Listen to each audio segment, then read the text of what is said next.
அடுத்து நாம் பார்க்க போவது அப்டேட் என்கின்ற கமாண்ட் கட்டளை. அப்டேட்டிங் என்பது ஏற்கனவே நம்மிடத்தில் ஒரு அட்டவணை இருந்தால் அதை மாற்றுவது, அதுதான் அப்டேஷன். அப்டேட் எடுத்துக்காட்டாக நம்மிடத்தில் இப்படி ஒரு அட்டவணை இருப்பதாக எடுத்துக்கொள்வோம். இதில் 6 மாணவர்கள் இருக்கின்றார்கள். இதை நாம் பிஃபோர் அப்டேஷன் என்று அப்டேட் பண்ணுவதற்கு முன்பாக. அப்டேட் பண்ண பிறகு இப்படி வருகின்றது. அதாவது பாஸ்கர், சஜினி, வருண், பிரியா, தருண், இளவரசி என்பதை கொஞ்சம் மாற்றி இப்படி பாஸ்கர், சஜினி, வருணுக்கு பதிலாக மாமன்னன், பிரியா, தருண், இளவரசிக்கு பதிலாக இளவரசி, இவ்வாறு மாற்றியிருக்கும். இது எவ்வாறு செய்கிறோம்? இதோ அப்டேட் என்கின்ற கட்டளை. இதை நாம் பைத்தானில் செய்ய வேண்டும். அவ்வளவு. வழக்கம் போல இம்போர்ட் கனெக்ஷன். கர்சரை நாம் இப்பொழுது உருவாக்கவில்லை, உருவாக்குவது நல்லது. இந்த எடுத்துக்காட்டில் பக்கம் 310 கர்சர் உருவாக்கப்படவில்லை. கனெக்ஷனில் இருந்து நேரே எக்ஸிக்யூட் சென்று விட்டார்கள். அதுவும் செய்யலாம். கர்சரை போடுவது நல்லது, இருப்பினும் பரவாயில்லை. சரி, என்ன செய்கிறோம்? இங்கே update student set S name equals Ilavarasan where roll number is 6. Roll number 6 இதோ இருக்கிறது. 6 ரோல் நம்பர் 6க்கு சென்று அங்கே பெயரை இளவரசி என்பதை எடுத்துவிட்டு இளவரசன் என்று இதோ போட்டாகி. அடுத்து ரோல் நம்பர் 3க்கு சென்று பெயரை மாமன்னன் என்று இதோ மாமன்னன் என்று போட்டாகிவிட்டது. எனவே இளவரசியும் போய்விட்டது, மாமன்னனும் வந்துவிட்டார்.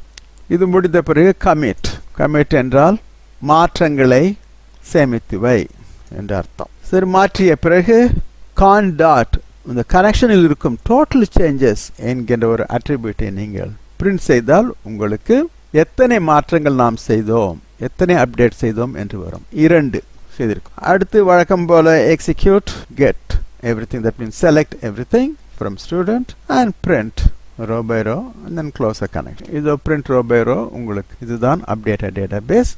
இதை நான் SQLite இல் காட்டியிருக்கிறேன். இந்த அப்டேட்டுக்கு முன்னால் இருக்கின்ற டேட்டாபேஸ், இது அப்டேட்டுக்கு பிறகு இருக்கின்ற டேட்டாபேஸ். சரி, இதிலிருந்து நாம் எவ்வாறு அப்டேட் செய்வது என்று நாம் கற்றுக்கொண்டிருக்கிறோம். இன்னொன்றும் நாம் என்ன பார்த்தோம் என்றால், ஒரு கட்டளையை எக்ஸிக்யூட் செய்வதற்கு கர்சர் தேவையில்லை. கர்சர் இருப்பது நல்லது என்று சொல்லப்படுகின்றது, ஆனால் இல்லாமலும் நாம் செய்து கொள்ளலாம். அடுத்து மிக இன்றியமையாத கட்டளை delete பக்கம் 311. இதோ ஒரு டேட்டாபேஸ் இருக்கிறது, அதாவது அட்டவணை ஸ்டூடெண்ட் என்கின்ற அட்டவணை இருக்கிறது. வழக்கம் போல இம்போர்ட் SQLite 3. இதோ இதற்கு கனெக்ஷனை உருவாக்கு. அடுத்து straight away execute. கர்சர் நாம் பயன்படுத்தவில்லை. delete from student roll number 5. Roll number 5 இது இருக்கிறது இல்லையா, இதை எடுத்து commit. con.commit என்றால் இதை பதிவு செய், அதாவது டேட்டாபேஸில் மேக் ஷோர் டேட்டாபேஸில் இந்த மாற்றம் ஏற்படுத்தப்பட்டிருக்கின்றது என்று உறுதி செய் என்று அர்த்தம். total number of rows deleted. con.total changes. con என்பது கனெக்ஷன். total changes என்று கேட்டால் எத்தனை? 1 என்று. total number of rows deleted is con.total changes என்றால் 1 என்று வரும். சரி, நம்ம டேட்டாபேஸ் இப்பொழுது பார்ப்போம். டேபிள் என்ன இருக்கின்றது? ஸ்டூடெண்ட்டை செலக்ட் செய்தால், பிரிண்ட் செய்தால் இப்படி வரும். இதில் பார்த்தீர்களானால் 5 தருண் இல்லை, மற்றவை எல்லாம் இருக்கு. நாம் இங்கு SQLite டேட்டாபேஸ்க்கு சென்று பார்த்தால் show all students சொன்னால் உங்களுக்கு இது போலவே வருகின்றது.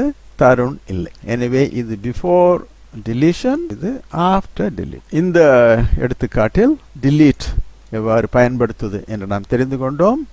அத்துடன் ஒரு SQL ஆணையை, கட்டளையை செயற்படுத்துவதற்கு நமக்கு கர்சர் தேவையில்லை என்பதை இரண்டாவது எடுத்துக்காட்டாக நாம் பார்க்கின்றோம். This is an interesting example. இங்கே என்ன நடக்கின்றது?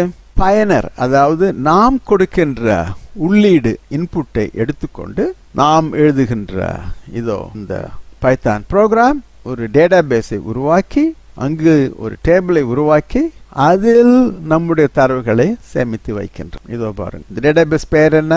academy.db. அதில் உள்ள அட்டவணையின் பெயர் என்ன? பர்சன். எடுத்த உடனேயே பர்சன் இருக்கிறதா என்று நீங்கள் கேட்டீர்களானால் ஒன்றும் இல்லை என்று வரும். நோ சச் டேபிள் என்று வரும். என்னென்ன டேபிள் இருக்கிறது? நாம் இந்த ப்ரோக்ராம் ஓட்டிய பிறகு பர்சன் என்கின்ற டேபிள் வருகின்றது. ஸ்டூடெண்ட் ஏற்கனவே இருந்தது. சரி, இந்த பர்சனல் என்ன இருக்கிறது என்றால் இதோ இவையெல்லாம் இருக்கின்றன. இவை எங்கிருந்து வருகின்றன? இதோ இந்த ப்ரோக்ராம் ஓட்டும் பொழுது நாம் கொடுக்கின்ற இன்புட். இதை நாம் புரிந்து கொள்வதற்கு முன்னால் லிஸ்ட் காம்ப்ரஹென்ஷன் என்பதை ஒரு மீள்பார்வை செய்து கொள்ள வேண்டும். ரிவ்யூ நாம் ஏற்கனவே பார்த்ததுதான், இருந்தாலும் லிஸ்ட் காம்ப்ரஹென்ஷன் என்றால் என்ன? இதோ ஒரு லிஸ்ட் இருக்கிறது. அந்த லிஸ்டில் இருந்து இன்னொரு லிஸ்ட் நாம் இதை பாருங்க, இதுதான் இன்னொரு லிஸ்டை உருவாக்குறது. அந்த லிஸ்ட் எவ்வாறு உருவாக்கப்படுகின்றது? இந்த லிஸ்ட் எல்லில் இருந்து ஒவ்வொரு எண்ணாக எடுத்து அத்துடன் 1 சேர்த்து ஒரு லிஸ்ட் உருவாக்கும். இப்போ 9 எடுத்து 10, 2 எடுத்து 3, 4 எடுத்து 5, 1 எடுத்து 2, இப்படி உருவாக்கி அவையெல்லாம் ஒரு லிஸ்டாக போட்டு அதை L1இல் சேமித்திருக்கிறோம். L1இல் என்ன இருக்கிறது என்று பார்த்தால் நாம் போட்ட 10, 3, 5, 2 இவையெல்லாம் எங்கிருந்து வந்தன? 9 எடுத்து 1 கூட்டியிருக்கிறேன், 2 எடுத்து 1 கூட்டியிருக்கிறேன். இப்படித்தான் இந்த L தான் இங்கே இருக்கு. இதுதான் லிஸ்ட் காம்ப்ரஹென்ஷன். ஒன்றாக எடுத்து அதை ஏதாவது செய்து கொள்ள வேண்டியது. நான் 1 கூட்டியிருக்கிறேன். இங்கே பாருங்கள், இந்த லிஸ்ட் நான் என்ன செய்கிறேன்? ஒவ்வொன்றாக லிஸ்டில் இருந்து எடுத்து L இருந்து 1 எடுத்து X என்று வைத்துக்கொள். அந்த X இன்டிஜரா என்று பார். இங்கே பாருங்கள், இது ஒன்றும் இஃப் போடவில்லை. இது மிக எளிது. ஒரு எக்ஸை எடுத்து கூட்டியிருக்கிறேன்.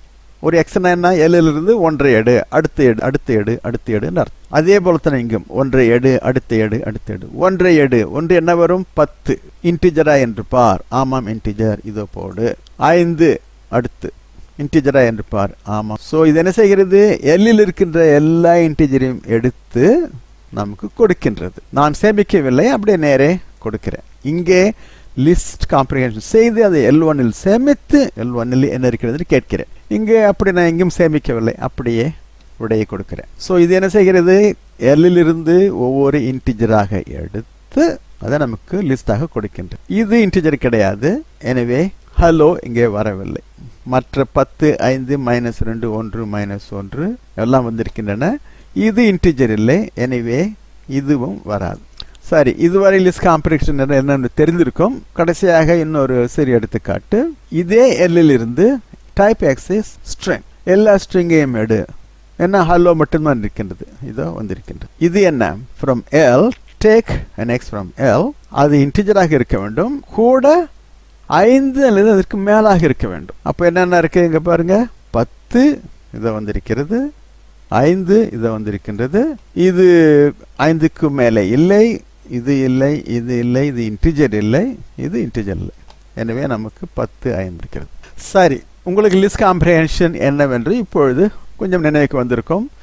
ஏற்கனவே நாம் லிஸ்ட் படிக்கும்பொழுது லிஸ்ட் காம்ப்ரஹென்ஷனை பற்றி மிக விளக்கமாக பார்த்தோம். இன்னும் சந்தேகம் இருந்தால் அங்கே சென்று நீங்கள் கொஞ்சம் பார்த்துவிட்டு திரும்பி வர வேண்டும். சரி, இங்கே என்ன செய்திருக்கிறோம்? தி லிஸ்ட் காம்ப்ரஹென்ஷனில் நீங்கள் இன்புட் கூட செய்யலாம். இதோ L equals list of strings. 3 string போட்டிருக்கிறேன். L-இல் என்ன இருக்கிறது கேட்டால் ABC என்று வருகின்றது. இப்போ இன்புட் என்று அடித்தால் இது உங்களுக்கு தெரியும், இது ஊடாடும் சாளரம், இன்டராக்டிவ் விண்டோ, பைத்தான். இன்புட் என்று அடித்தால் என்னவென்று கேட்கும். இதோ இஸ் வெயிட்டிங். நான் A என்று அடிக்கிறேன், அது பதிலுக்கு இதோ A என்று அடிக்கிறது as a string. So we know that input always returns a string. இதோ input என்னவென்று கேட்கின்றது. நான் A என்று அடிக்கின்றேன், அதை எடுத்து X-இல் போட்டிருக்கு. X-இல் என்ன இருக்கிறது கேட்டால் string A. இப்பொழுது something interesting. List comprehension. இதோ பாருங்க, list comprehension. என்ன செய்திருக்கிறேன்? For I in the range 3. அப்போ ரேஞ்சில் என்ன இருக்கும்? 0, 1, 2. 0 இருக்கும், 1 இருக்கும், 2 இருக்கும், 3 இருக்காது. தெரியும் நமக்கு இல்லையா? அப்போ I முதல்ல 0 எடுக்கும். So I will be 0. For 0 நான் அந்த ஐயை பயன்படுத்தவில்லை, பயன்படுத்த வேண்டும் என்ற தேவை கிடையாது. இது simply there, I is there for 0. அப்போ I 0 என்று இருக்கும் பொழுது நான் என்ன செய்கிறேன்?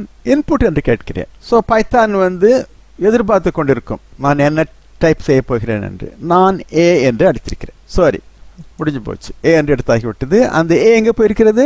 இந்த லிஸ்ட்டுக்குள் போயிருக்கிறது. So that is A, comma, இந்த லிஸ்ட்டில் இருக்கும். அடுத்து I becomes 1. இன்புட் அகெயின் நான் B எடுத்திருக்கிறேன், அது அந்த லிஸ்ட்டில் B போய் சேரும். அடுத்து I becomes 2. இன்புட் கேட்கின்றது, நான் C என்று அடித்திருக்கிறேன், அந்த லிஸ்டுக்குள் சி என்று போய் எல்லாவற்றையும் கலெக்ட் செய்து அதை லிஸ்ட் வடிவத்தில் போட்டு நமக்கு கொடுக்கும். ஸோ இதிலிருந்து நாம் என்ன கற்றுக்கொண்டிருக்கிறோம்?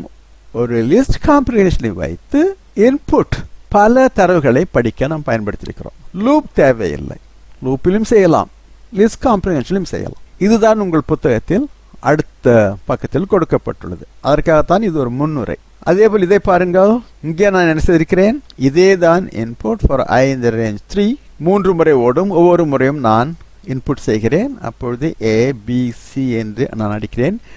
எல்லாவற்றையும் சேர்த்து ஒரு லிஸ்டாக போட்டு எல்லில் நான் போட்டிருக்கிறேன். போட்டுவிட்டு எல்லில் என்ன இருக்கிறது என்று கேட்டால் ABC இருக்கின்றது என்று காட்டுகிறேன். சரி, இப்படித்தான் லிஸ்ட் காம்ப்ரிஹென்ஷனை வைத்து நாம் படிக்கப் போகிறோம். தரவுகளை உள்ளீடு செய்ய போகிறோம். அதுதான் இங்கே நடந்திருக்கிறது. பக்கம் 312. சரி, வழக்கம் போல இம்போர்ட் SQLite 3.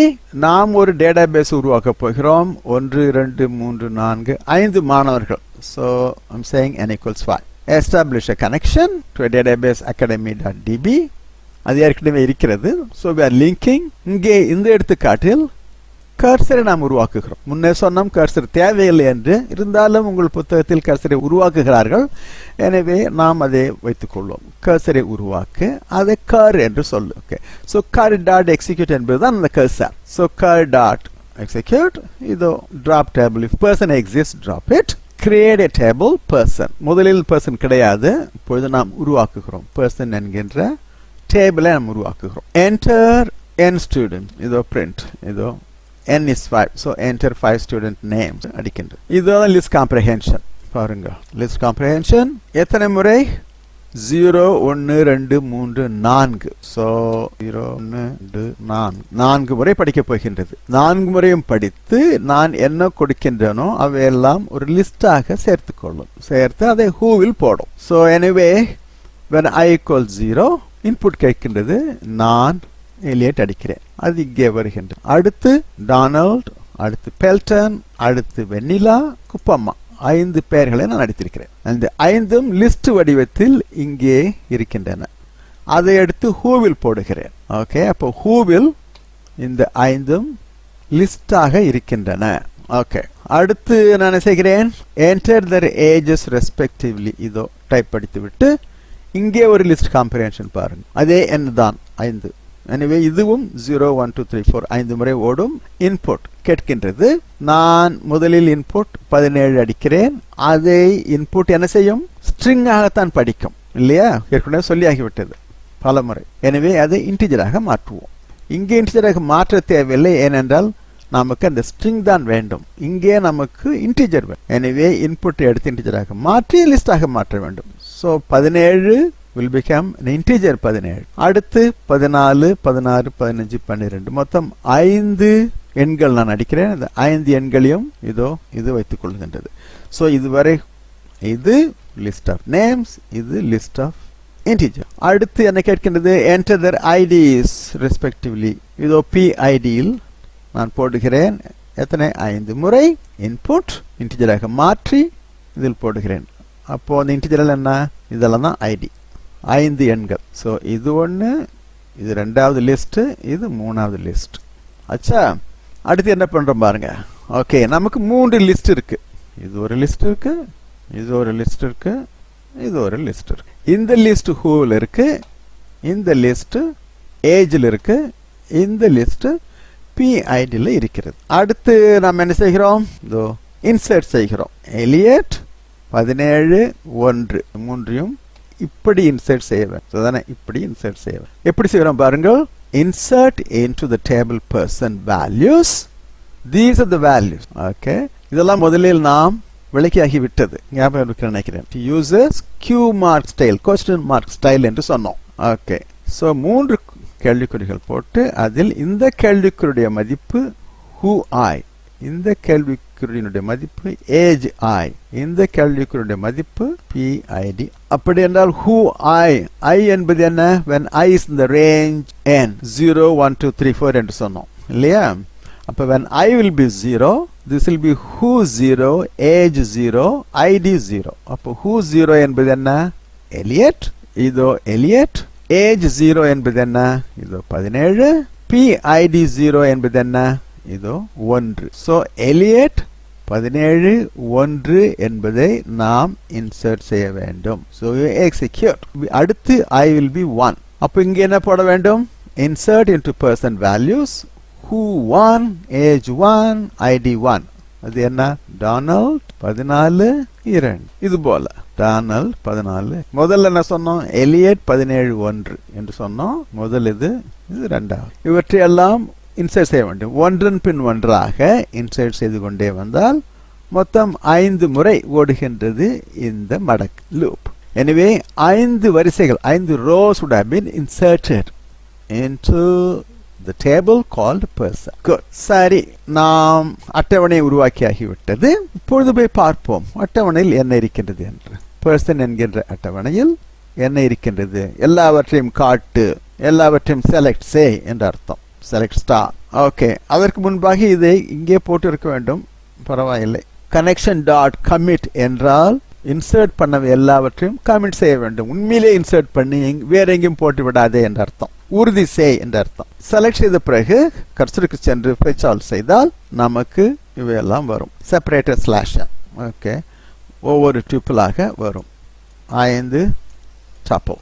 எனவே நாம் இவ்வாறு உள்ளீடு செய்த தரவுகள் இவ்வாறு அட்டவணையாக மாறியிருக்கின்றன. அதுதான் இங்கே data input by user. பயனரால் உள்ளிடப்படும் தரவுகள். input from the user. These are the input from the user. இவையெல்லாம் முடிந்த பிறகு SQLite சென்று show me what is there in the person table என்று கேட்டால் நாம் உள்ளீடு செய்த அனைத்தும் இங்கே வரும்.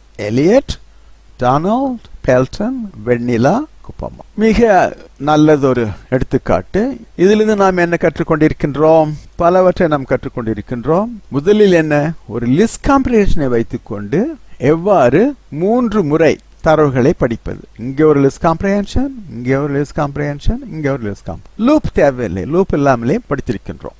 அடுத்து இந்த லிஸ்ட் காம்ப்ரிஹென்ஷனில் கிடைத்த 3 லிஸ்டுகளையும் வைத்துக்கொண்டு கியூ மார்க் ஸ்டைல் என்கின்ற முறையை பயன்படுத்தி வரிசை வரிசையாக நாம் தரவுகளை இன்சர்ட் செய்திருக்கின்றோம். எங்கே? person என்கின்ற ஒரு அட்டவணையில். அந்த person என்கின்ற அட்டவணை நாம் உருவாக்கியது, அது ஏற்கனவே இல்லை. சரி, இவ்வாறெல்லாம் செய்த பிறகு அவற்றை சரி பார்த்திருக்கின்றோம். அவற்றை எல்லாம் செலக்ட் செய்து பிரிண்ட் செய்து நாம் போட்ட தரவுகள் அனைத்தும் ஒழுங்காக சேர்ந்திருக்கின்றனவா என்று சரி பார்த்து ஒரு நல்ல எடுத்துக்காட்டு. அடுத்து இதுவும் ஒரு நல்ல எடுத்துக்காட்டு. இங்கே நாம் என்ன செய்கிறோம்? முதல் முறையாக we are using multiple tables. பல அட்டவணைகளை பயன்படுத்தியிருக்கிறோம். இதுதான் முதல் முறை. என்னென்ன அட்டவணை? Student, appointment. இது ஒரு ஸ்டூடெண்ட், அப்பாயின்மெண்ட். நம் டேட்டாபேஸில் இந்த 3 அட்டவணைகள் இருக்கின்றன. அவற்றில் ஸ்டூடெண்ட்டையும் அப்பாயின்மெண்ட்டையும் நாம் பயன்படுத்தியிருக்கிறோம். பர்சனை பயன்படுத்தவில்லை. இந்த அப்பாயின்மெண்ட்டை நாம் இங்கே உருவாக்கியிருக்கின்றோம். ஸ்டூடெண்ட் ஏற்கனவே இருக்கின்ற. சரி, என்ன செய்திருக்கிறோம் என்று பார்க்கலாமா? வழக்கம் போல import SQLite 3 establish a connection. இந்த எடுத்துக்காட்டில் கர்சரை உருவாக்கி பயன்படுத்தியிருக்கின்றார்கள். பக்கம் 314. எனவே நாம் அதே தான் செய்திருக்கிறோம். இங்கே cursor create and put that in the variable cursor. இங்கே cursor என்பது மெத்தட், இங்கே கர்சர் என்பது ஒரு வேரியபிள். சரி, இந்த கர்சர், அதாவது இந்த வேரியபிள் தான் கர்சர் இருக்கிறது. இந்த கர்சரை வைத்துக்கொண்டு we execute. என்ன சொல்றோம்? அப்பாயின்மெண்ட் என்று ஒரு டேபிள் இருந்தால், அட்டவணை இருந்தால் அதை நீக்கிவிடு. இவ்வாறு சொல்வது நல்லது. நீங்கள் ஒன்றை உருவாக்குவதற்கு முன்பாக இருந்தால் அதை எடுத்துவிடு என்று சொல்வது நல்லது. சரி, அதற்காகத்தான் எக்ஸிக்யூட். அடுத்து we give a long string.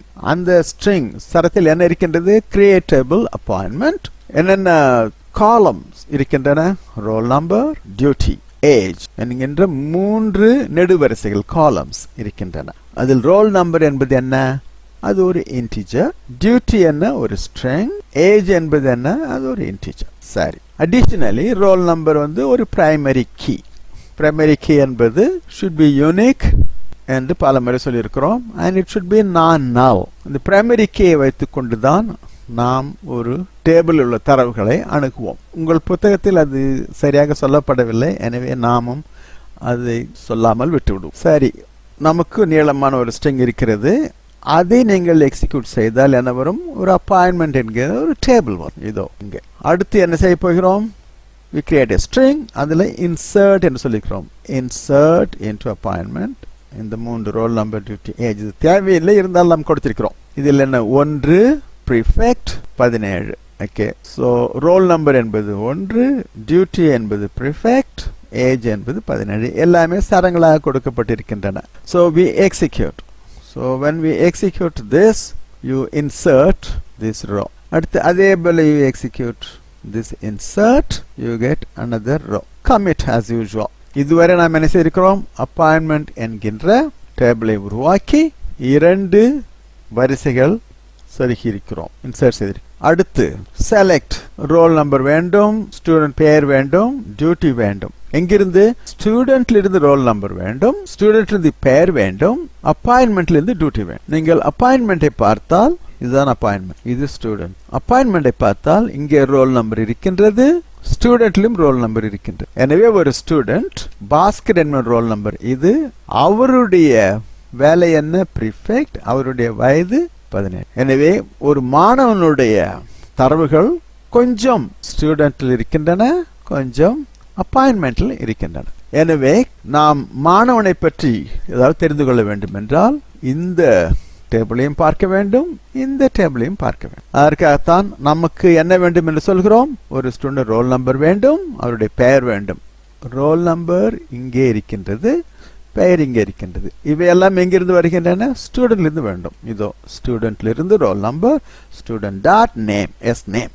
அவருடைய அப்பாயின்மெண்ட் என்ன? அவருடைய டியூட்டி. அந்த டியூட்டி இங்கே இல்லை. அந்த டியூட்டி வேண்டும் என்றால் அப்பாயின்மெண்ட்டுக்கு போக வேண்டும், அது இங்கே இருக்கிறது. இதுதான் டியூட்டி. அதை எப்படி கண்டுபிடிப்பது? இந்த ரோல் நம்பரை எடுத்து அது எங்கே இருக்கிறதோ அந்த வரியில், அந்த வரிசையில் நீங்கள் என்ன டியூட்டி என்று பார்க்க. அதனால்தான் I want roll number from student, name from student, duty from appointment, அப்புறம் என்ன? age from appointment வேண்டும். இதோ ஏஜ் அப்பாயின்மெண்ட்ல தான் இருக்கு. So age from appointment. Okay, so இதெல்லாம் வேணும் எனக்கு. எந்தெந்த டேபிள்ல? ஸ்டூடெண்ட் டேபிள் இருந்து வரணும், அப்பாயின்மெண்ட் டேபிள் இருந்து வரணும். So we write like that.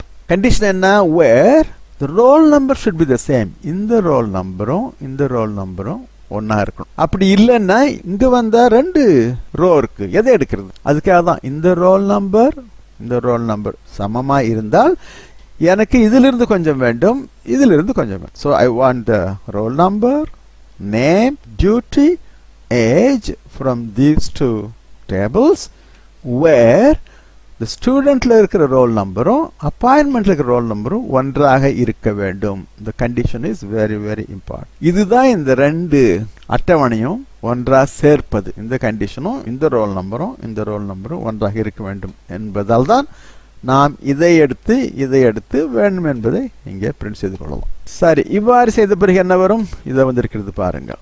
இதோ 1 இருக்கிறது. எனவே பாஸ்கருக்கு இதோ ரோல் நம்பர், பெயர், டியூட்டி என்ன? பிரிஃபெக்ட், வயசு 17.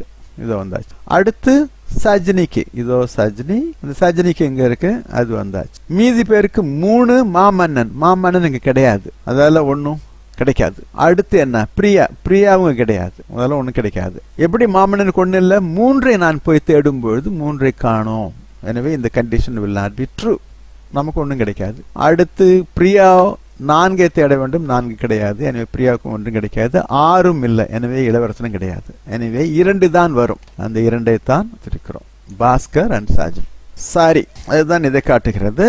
இதை நாம் பிரிண்ட் செய்வதற்கு முன்பாக இதைத்தான் இங்கே எக்ஸிக்யூட்டிவ் வந்து அதனுடைய விடையெல்லாம் கர்சரில் இருக்கிறது. அந்த கர்சரை நாம் இங்கே fetch all பயன்படுத்தி கொண்டு வந்து பிரிண்ட் செய்திருக்கிறோம். அதுதான் இது. அதற்கு முன்பாக என்ன செய்திருக்கிறோம்? கர்சர் டிஸ்கிரிப்ஷனை பார்த்திருக்கிறோம். இது நானாக சேர்த்தது. கர்சர் டிஸ்கிரிப்ஷன் என்ன இருக்குன்னு பார்க்கலாம். கர்சர் டிஸ்கிரிப்ஷன்ல என்ன இருக்கும்? இந்த கமாண்ட் இருக்கு இல்லையா, கட்டளை. இந்த கட்டளையினுடைய விளக்கங்கள் கொஞ்சம் இருக்கும். அதில் அதை அடிக்கிறேன். ஓகே, அதனுடைய என்னென்ன விளக்கம் இருக்கும்? ஸ்டூடெண்ட் ரோல் நம்பர் இருக்கும், பெயர் இருக்கும், டியூட்டி இருக்கும், ஏஜ் இருக்கும். ஏன்னா அது 4 தான் இங்க காட்டப்பட்டிருக்கிறது. Roll number, name, duty, age, இந்த 4 இங்க காட்டப்பட்டிருக்கிறது. அந்த 4 தான் இங்க வரும். So these column names are obtained from the query.